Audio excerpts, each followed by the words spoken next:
Ние долг е нашата заедничка комуникација околу барањето на решенија, каде што би биле реципрочни во методите кои едните и другите ги имаме како инструменти да ја подобриме положбата на човековите права. Нивниот пристап е, сега ова е новина за нас. Досега, Иванов, бидејќи вие сте новинар со долгогодишно искуство, претежно во нашите медиуми, во нашата јавност, бевме преокупирани со правата на македонците во Пиринскиот дел од Македонија, о правото на здружување, долги се приказните околу Омо Илинден. Значи, сега префрлувањето на топката во нашиот двор, мислам дека ни дава шанса да покажеме еден модел кој кај нас функционира, но кој е различен од нивниот. Промовирајќи ја граѓанскиот концепт, тие не ги гарантираат правата на заедниците, како што ние ги гарантираме во нашиот устав и ги наведуваме припадниците на сите заедници уште во преамбулата. Значи ли тоа во оваа фаза да премолчуваме околу терминот реципроцитет? Не можеме да премолчуваме, но мора да бараме, тоа е умешноста на експертите, на дипломатите од двете министерства. Кога велам премолчуваме, мислам дека и нашата генерална надворешна политика е човековите права преку Европската заедница, нели таму се тие декларации. Советот на Европа, сите документи што ги има, значи ние тука немаме дилема, и тука е дали определбата што имаме и во договорот од Преспа и овој договор со Бугарија за немешање во внатрешните работи ќе не доведе во позиција некој да не обвинува дека се мешаме во внатрешните работи. Ние, сега кога говорите вие вака, ние да речеме премолчувавме во изминатиот период некоја тенденција која постоеше од бугарска страна, што може да добие квалификација дека е мешање во нашите внатрешни работи. Сега ќе ве цитирам, во оваа емисија пред 5-6 минути спомнавте термин треба да бидеме потврди кон ова прашање. Прашањето надираше околу идентитетот, нели Обединетите нации ги спомнавме и така натаму. Што значи тоа потврди? Како треба сега Македонија и Владо Бучковски да настапува со своите партнери соговорници таму? Нашиот министер, јас тоа го говорам, значи мојата улога е да го олеснам диалогот, а не да го милувам терминот црвена линија, но каде е црвената линија на македонскиот идентитет, на македонската нација, на македонскиот етнос визави овие разговори од ставовите на официјална Бугарија. Значи, ние мора да се држиме и покрај сите перипетии како и кој ја направи декларацијата што е усвоена во нашиот парламент, кој го допира прашањето околу идентитетот, тоа е јазикот и припадноста, етничката заедница. Нарушува нешто таа декларација наша? Мислам дека беше обид да направиме некој баланс, да ги соопштиме однапред, затоа што беа свесни предлагачите, ги предложи ВМРО ДПМН, но беше свесен и СДСМ и други кои прифатија дека тоа може да биде. Дека другите повеќе прифатија од дневно актуелни популистички причини дека беше тоа маневарски потез кој го направи власта за да му даде шанса и ВМРО ДПМН да биде дел од проблемот. На нашата декларација на македонската воопшто не е резолуција, не е пречка за продолжување на разговор. Јас мислам дека тоа не е пречка. Но бугарската е зет нивната декларација, но мислам дека нивната декларација, јас знаете како е дефинирам. Вие сте професор по право. Значи декларација и резолуција. Нивната е декларација.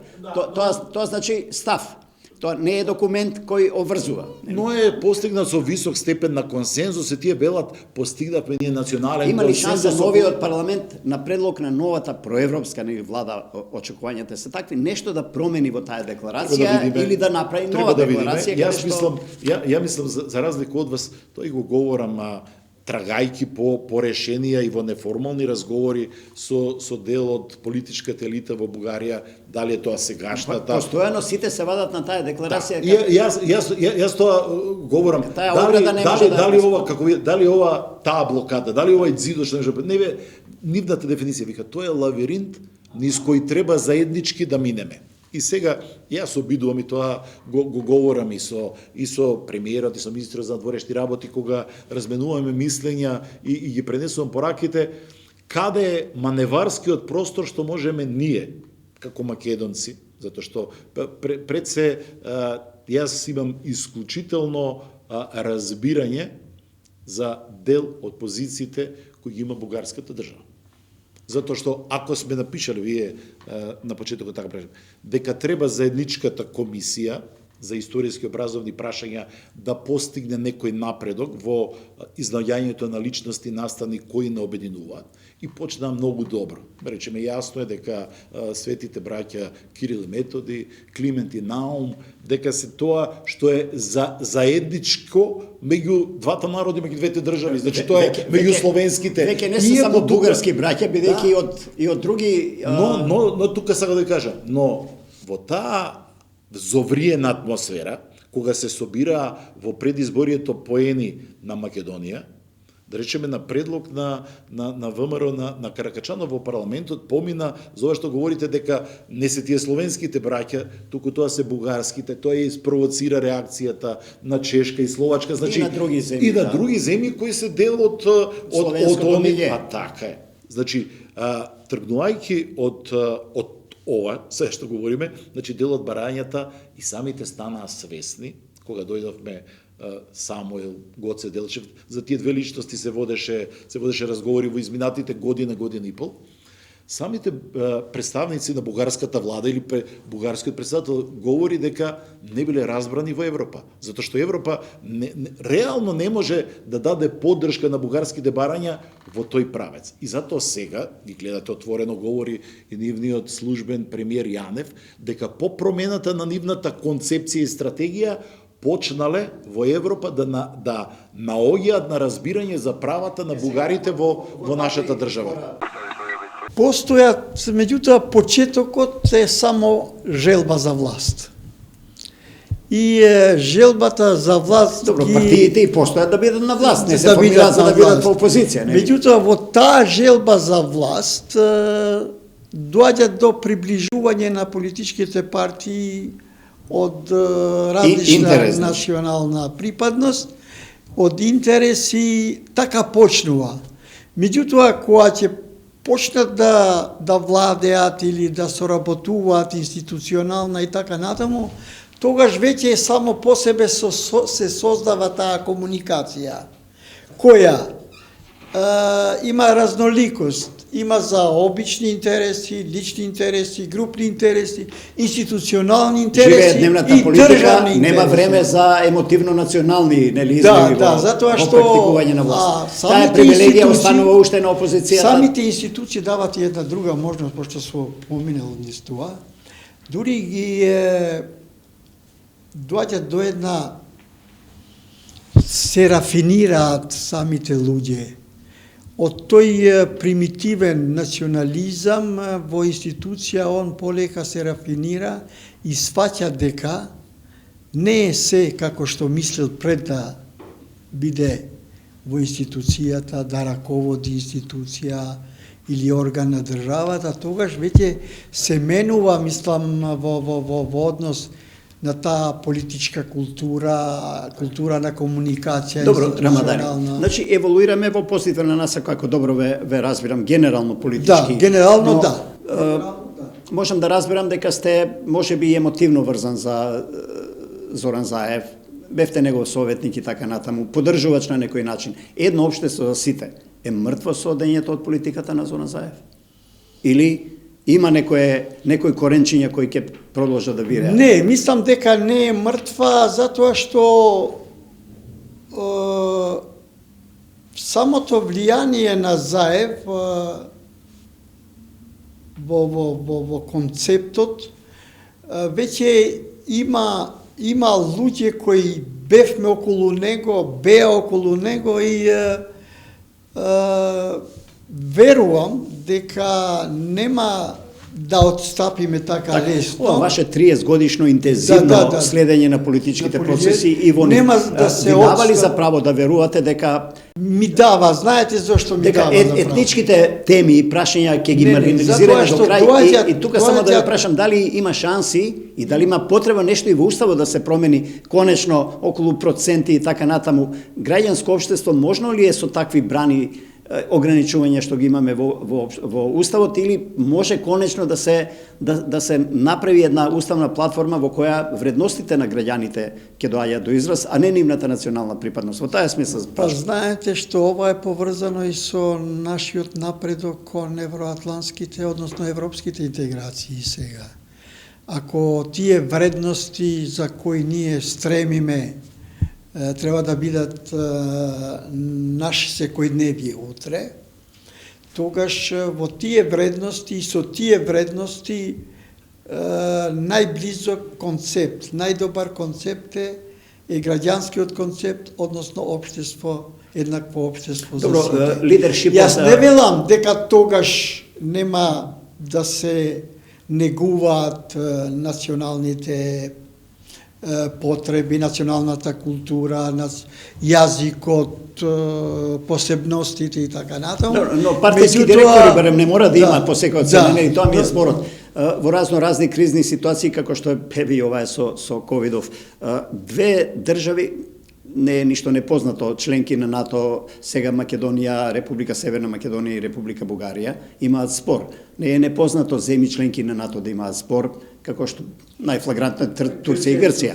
Но како гледате вие ова со Бугарија? Сепак има ли шанси негде да се најде некој процеп, да се крене рамката за македонскиот почеток за евро интеграција? Да бидеме реални, поаѓајќи пак од нашето искуство, проблемот со Бугарија е сериозен.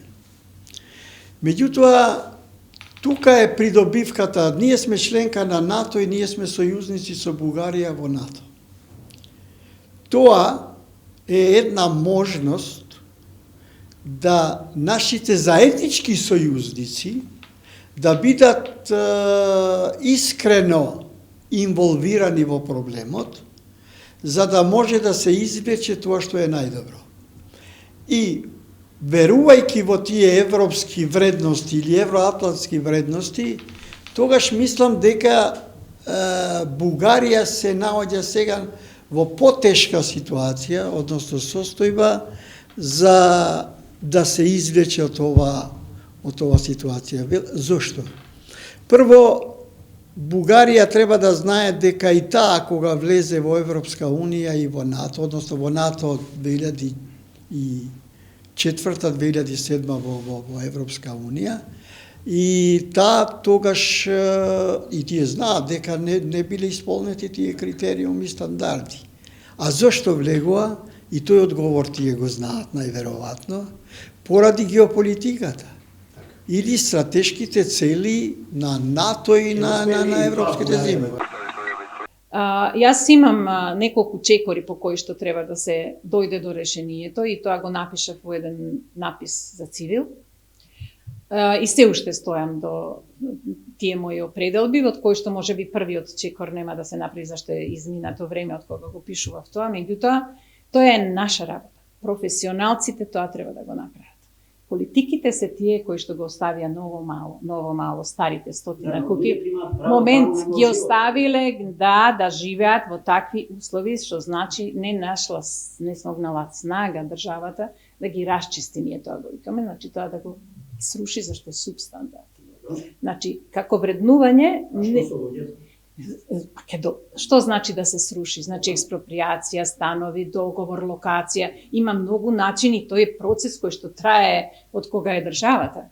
Значи, тоа е системот, тоа е патот. Тоа државата не го направи. А ние што правиме наеднаш 20 катници? Во целата таа конструкција многу е битно да се има економска исплатливост. Што значи треба да се гради нешто што ќе го исплати тоа што ќе се расчисти за да тоа се изгради. И таа формула обично се прават физибилити студии, нели, изводливост. Да, но кога станува, се извинувам, кога станува збор за централното градско подрачје, нели треба државата тука градот да субвенционира? Не може секојаш да има профит и ќар од секоја локација. И тоа го потурнуваше на богат инвеститор, што самата не беше и не е богат инвеститор. Го потурнуваше да тоа дојде на дередже да стои како неуреден простор, делумно паркинг, делумно живеат, делумно пренамени се добиваат и еден, како да кажам, едно поле, една локација на која што допрва требаше да изградиме нов белег на градот, односно на државата. Како ја објаснувате Нели ќе го спомнавме Танге. Де- Па на Танге аксијалата по која што се развива Скопје, како што ни е Да, дадено го чував за крај да. како совесно, добро го Али отворивте вие. дефинитивно тоа е центарот кој што и во тој концепт е центар, епицентар на државата, не е тоа се беше само на Добро, од Танге ништо не научија генерации од Па, политичари, нешто ајде вие научивме, архитекти, нешто урбанисти, научивме. да. Ние кажуваме, Вие во научивте, но што имплементацијата научи ние- политиката, тоа прашувам, ништо не научи, не. Политиката не се стекнува, не се учи, не се ни за едно решение на Не се учи од урбанист- функција, нели? Не, тоа е сосема друго. Добро, ајде да се вратиме на Холидеин. Како се случи државата за да заокружи парцела, еве да објасниме накратко, да продаде 70% од својот дел на приватен инвеститор кој располага со 30%. Зошто не беше обратен процес, па тука државата, градот да изграде некој парк, некој езерце, некоја фонтана, нешто? Не, тоа не е нешто ситно, би требало да е крупно секако, да не заборавиме. Да не заборавиме дека е тоа сензитивна локација од огромен значај, есенцијален значај и дека треба така да и се приде. Но приказната за Holiday Inn е малце компликована. По однос на тоа компликована, долга е, треба да зборуваме повеќе од 15 минути само за да го представиме патот. Околу оформувањето на локацијата, до оформување го викаме ние, ние имаме, законот овозможува да вие имате од една урбанистичка парцела, значи нешто што е дефинирано со урбанистички план, да вие имате 30% и тогаш остатокот, ако е државен имот, а државен беше во случајот на Holiday Inn, значи оној паркинг, не на оние приватници куќичките, не. Тие 70% државата ќе ви ги продаде, во случајов тоа го направи министерот Цугаревски за некоја мала пара, тет-а-тет, го продаде и вие си ја да оформите. Мала пара за државата. Пара Да не испадне мала пара за личноста што ја спомнавте. Во тај смисла, мала пара за државата. А не знам колку е за личноста, има кој да се грижи тоа да го истражи, да го докаже, меѓутоа инсинуира. Неверојатно нема за личноста, да не обвинуваме. Тоа е бескрупулозно да се продаде наше земјиште, наше државно земјиште, што значи државата го откупила од Тоа ми е прашањето. Нели можеше државата да откупи, кога располага со 70%, да откупи 30%, па да види што ќе прави со тоа, а таа продава 70%. Обратно пропорционално е нешто, не логично. И што е обратно пропорционално, него е нелогично. Зошто би го продала? И Македонската православна црква има имот, Скопската епархија. Да, они се удружени инвеститори. И Македонската православна црква никогаш не се изјаснила за својата духовна улога во однос на култивирање верско, духовно, како и да е на народот.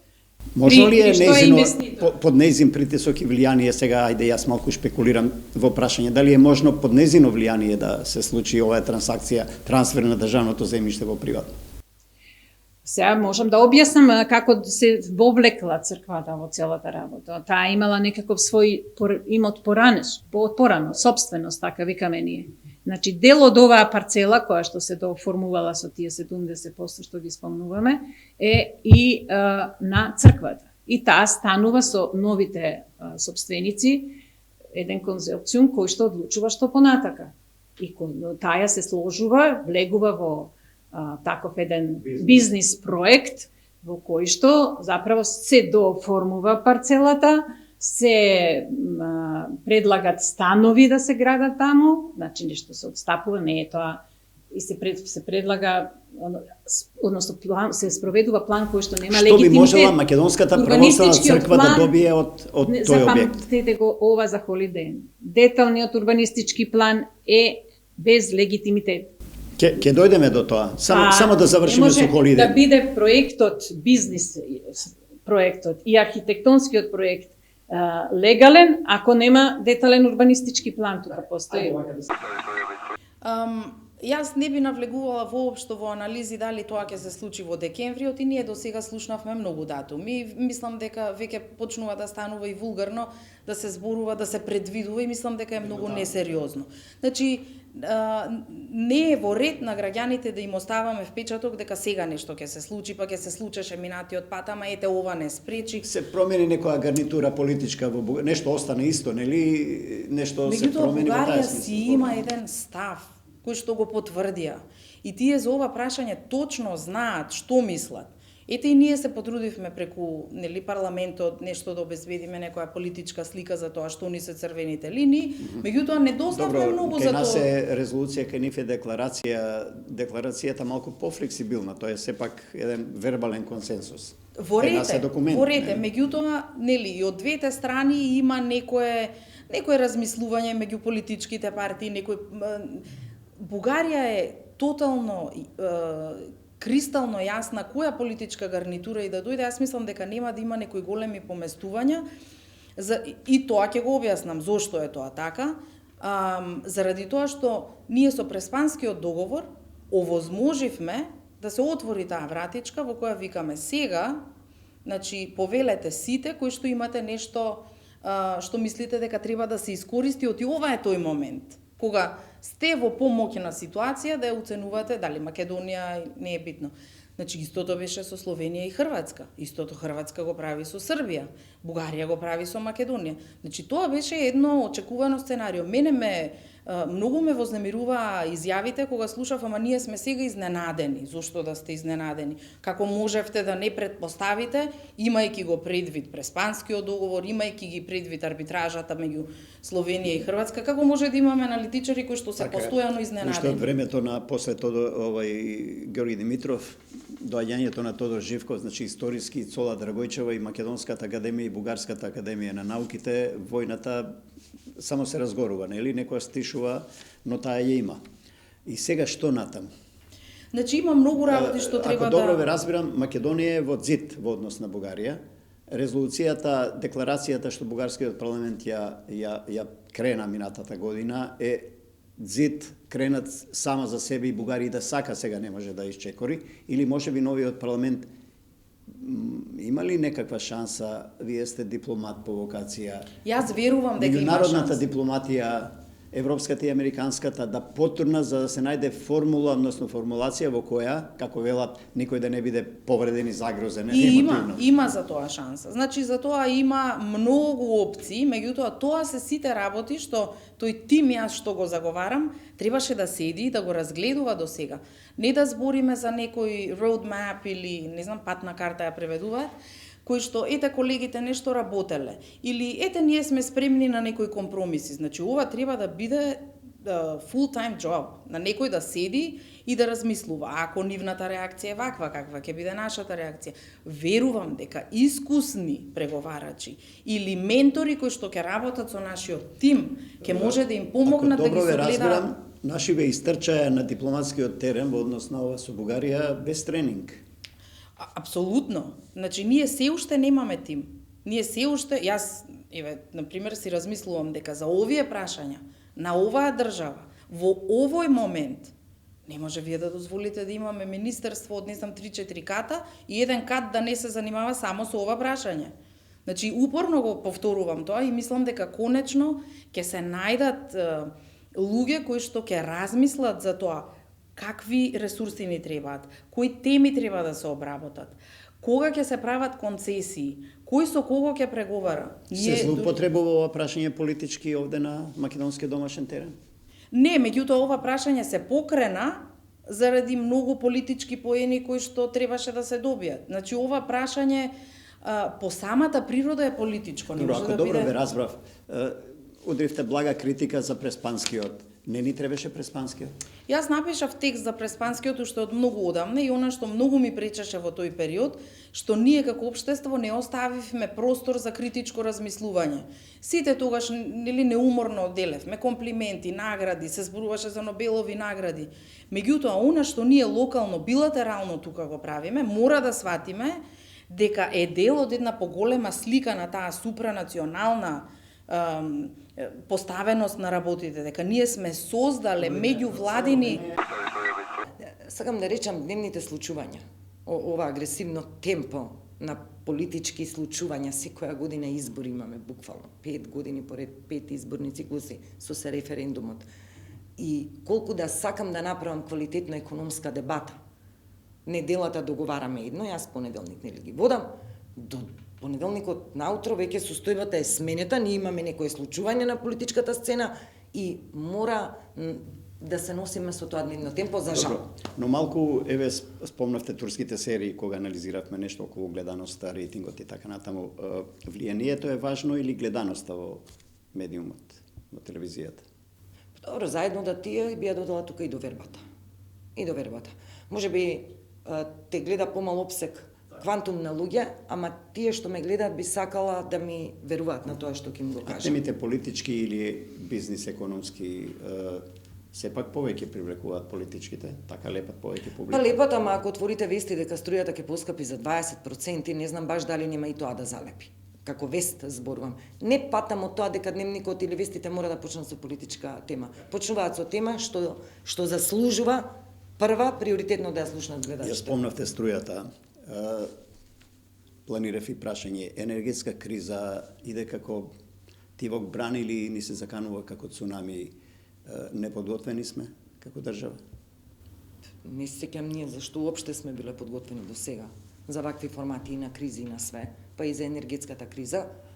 Ако ги читам странскиве медиуми, прогнози, аналитичари, се надевам некаде дека вториот квартал од следната година ова лудило, ова хистерија со цени, со све, ќе се амортизира, ќе се намали, но до тогаш треба да се преживее. Добро, ќе се намали, но некој квантум на висина на цената ќе остане, никогаш не се спуштале цени. Иваново економијата велат ручекот на крај мора некој да го плати.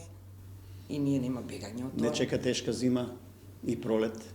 Не, сега ќе се амортизира. Сега ќе се амортизира со државни пари, со државни инекции по енергетските компании, тие издашности, они што ги прават да набавуваат сега скапа струја за ние да имаме. Ќе се амортизира тој сегмент.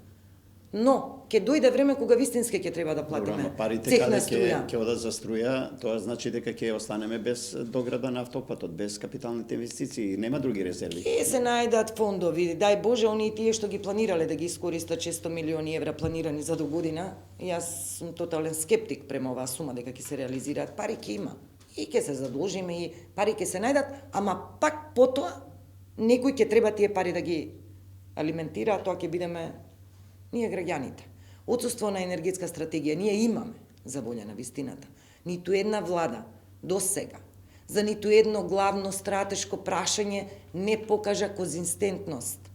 Ако усвојуваме енергетска стратегија од 2010 или 2001, таа е алфа и омега за енергетскиот сектор. Не ме интересира дали е Заев, Мицковски, Бучковски, Шекеринска како премиер. Не покажавме како држава конзистентност во стратешки национални политики. Ајде да врземе економијата со политиката, бидејќи е неизбежно, нели, на дневно-политичката сцена. И сега, ни една влада до сега, јас барем не паметам, не кооперирала доволно со опозицијата, ниту опозицијата со власта. Се нешто на сила, на инет и така натаму. Кога зборуваме за вакви области, што го зафаќаат целото население, како што е енергетската криза, не знам, планови и така натаму, автопатишта, капитални инвестиции. Политики за вработување, за задржување на младите. Не говорам за глобални политики, ајде партиите. Не, за наши за тоа микрополитики. постојат ќе си вработуваат или не знам што ќе прават, нека цени јавноста кого ќе бира, кого нема да избира на избори. Но зборот ми е за такви круцијални прашања кои не се дневни, не се едномандатни, макар и 4 години, нели, да трае. Еден соговорник овде на вашето место од фелата на културата рече ние северна не ми пречи, но треба да се викаме изборна Македонија, бидејќи како што и вие спомнавте секоја година избори. Можат ли, еве влеговте во тие политички води, конечно некојаш една скалило на политичката култура погоре да се качат и власт и опозиција, сите политички субјекти, за овие работи да седнат да ги видиме на екран, да ги видиме во вашите студија, да разговарат и да се договорат дека заеднички ќе усвојат некаква стратегија од која без оглед кој е на власт ќе ја спроведува. Зошто, Иванов, тоа не се случува? Еве, мене не ми е јасно. Зошто не се Добро, случува? ги прашувате соговорниците. Па како не прашуваме? Иванов, колку можеме да добиеме искрен одговор од нашиот соговорник ако ги прашам зошто вие не најдовте консензус за имавме пари на располагање, стотици милиони евра за изградба на клиниката во Штип? Сакале тендери, не сакале, ние сакаме, ние нема да поддржиме, ние бадма, парите си ги зема. И за клиничкиот И исто. за клиничкиот зборувам. Не во Штип само, него И и во во Скопје. пакет беа Штипски и Скопски, беа со една регулација, со еден закон. Додека они тоа си го правеа пинг-понг, се забавува, парите ни ги повлекоа, нема да имаме клинички центар. Каде јас да го препознам мотивот? Лукративен? Во што? Во политиката. Дури ме иритира ова што го зборувам, да.